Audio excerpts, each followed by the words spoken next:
After visiting the Senganmon coast in previous video, now we are heading to the Senganmon Beach, another epic view spot in Izu Peninsula. It's in southwest side of the peninsula and takes 3 or 4 hours by car from Tokyo and 30 minutes from the Senganmon coast.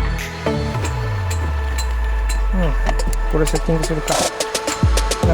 Before we visit, we stay in the camping site near from the beach for one night.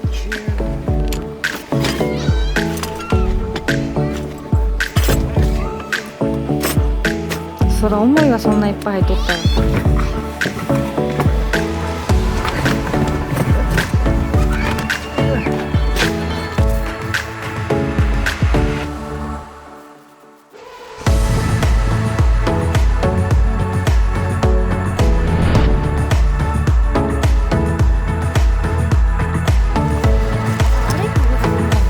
あれ、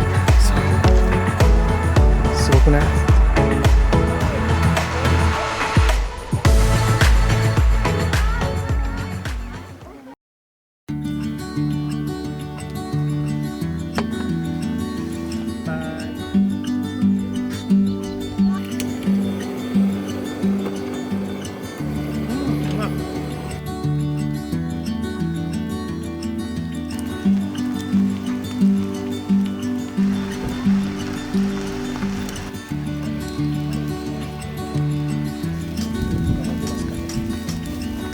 ビール。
Thank you for watching the video and please subscribe my channel and press a good button.